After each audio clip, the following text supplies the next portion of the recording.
পৃথিবীর অনেক বিখ্যাত মানুষ, বিখ্যাত নেতা, তারা তাদেরকে নিয়ে যথেষ্ট বিতর্ক হয়, ইংরেজিতে যেটাকে বলে কন্ট্রোভার্সি। জাদু ভাইয়ের সম্পর্কেও অনেক কন্ট্রোভার্সি প্রচলিত আছে। এর একটা কন্ট্রোভার্সি হচ্ছে উনি 1971 সালে বাংলাদেশের মুক্তিযুদ্ধের বিরোধিতা করেছিলেন। এটা সর্বৈব মিথ্যা। বরং আমি এখানে সাক্ষ্য হিসেবে বলতে চাই, সেটা হচ্ছে আমি তখন কারাগারে, এবং একটি মামলার উপলক্ষে মাঝে মাঝে আমাকে আপনার আদালতে আসতে হতো পুরান ঢাকার। তো যখন আমি আসতাম আদালতে, আমার ছাত্র সংগঠনের কর্মীরা এবং নেতৃবৃন্দ আমাকে দেখার জন্য, আমার সঙ্গে মতবিনিময় করার জন্য আদালতে এসে উপস্থিত হতেন।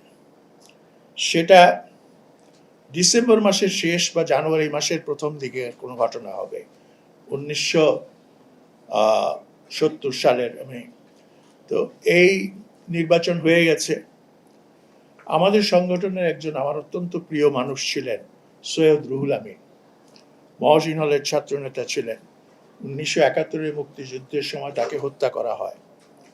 তো সৈয়দ রুহুল আমিন ও মরহুম মশিউর রহমান জাদু মিয়ার সঙ্গে অত্যন্ত ঘনিষ্ঠ ছিলেন। সেই সময় জাদু ভাই আপনার এই সৈয়দ রুহুল আমিনের মাধ্যমে আমার কাছে খবর পাঠিয়েছিলেন যে পাকিস্তান সরকার ক্ষমতা হস্তান্তর করবে না। সেই পরিস্থিতিতে আমাদের কি করা উচিত, তিনি আমার পরামর্শ কি সেটা জানতে চেয়েছিলেন সৈয়দ রুহুল আমিনের মাধ্যমে। তা আমি বলেছিলাম, পরিস্থিতি যদি এই হয় তাহলে তো আমাদেরকে মুক্তিযুদ্ধে বা স্বাধীনতা যুদ্ধে নামতে হবে, সশস্ত্র লড়াইতে নামতে হবে।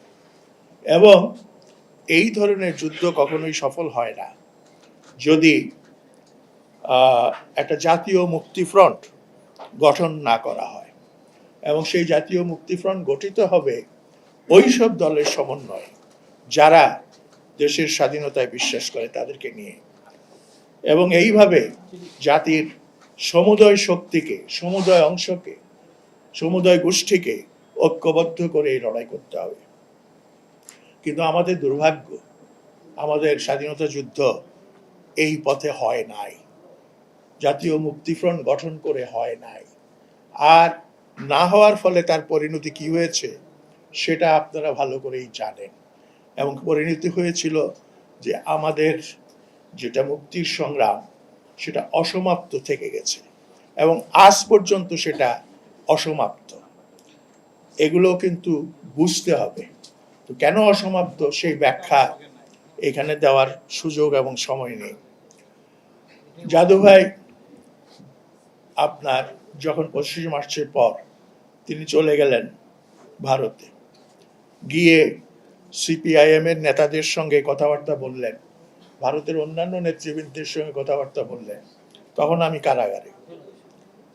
এবং ব্যাপক তৎপরতা চালালেন বাংলাদেশের মুক্তিযুদ্ধ কিভাবে সংগঠিত করা যায় সেই জন্য। তারপরে দেখা গেল ভারত সরকার এবং প্রতিক্রিয়াশীল গোষ্ঠী তার বিরুদ্ধে লেগে পড়েছে এবং তাকে হত্যা করার জন্য ষড়যন্ত্র করছে। এই অবস্থায় জীবন রক্ষার জন্য তিনি পালিয়ে আবার তৎকালীন পূর্ব পাকিস্তানে ফেরত আসতে বাধ্য হন। ফেরত আসার পরেও তার জীবন খুব স্বাভাবিক ছিল না। পাকিস্তান আর্মিও তাকে যথেষ্ট কষ্ট দিয়েছে। যাই হোক, এই মানুষটি তার চিন্তাভাবনাকে যদি জাতি ব্যবহার করতে পারত যথাসময়ে, তাহলে দেশের অবস্থা এবং পরিস্থিতি অনেক ভালো হতো। যুদ্ধের পর আমার সঙ্গে তার দেখা হয় তার সেই গুলশানের বাসায়। তার কয়েকদিন মধ্যেই তিনি শেখ মুজিবুর রহমানের সঙ্গে সাক্ষাৎ করলেন। শেখ মুজিবুর রহমান তাকে, পত্রিকায় খবরটাও আসলো প্রথম পৃষ্ঠায়, তাকে বললেন যে তুমি ঢাকায় থাকো, তুমি রংপুরে যেও না। সেখানে গেলে তোমার সমস্যা হতে পারে। তারপরেও তিনি রংপুরে গেলেন এবং সেখানে রংপুরে ন্যাশনাল পার্টির কাজী জাফরপন্থী মেননপন্থীদের একটি অংশ, তাদের একজন নেতা রংপুরে খুব পরিচিত, তার ডাক নাম খোকা। তো তারা একটা বিক্ষোভ মিছিল বের করলেন যে রাজু মিয়া রাজাকার, দালাল। ফলে রাজু মিয়াকে গ্রেফতার করা হলো, তিনি কারাবন্দী হলেন এবং দীর্ঘকাল কারাবরণ করলেন। এর বিরুদ্ধে হাইকোর্টে আপনার রিট পিটিশন হলো, মামলা হলো। হাইকোর্ট শেষ পর্যন্ত বলে দিল যে তার বিরুদ্ধে অভিযোগ সঠিক নয়, তিনি মুক্তি পেলেন। এইভাবে জীবনের বিভিন্ন পর্যায়ে তাকে অনেক অসুবিধা বরণ করতে হয়েছে।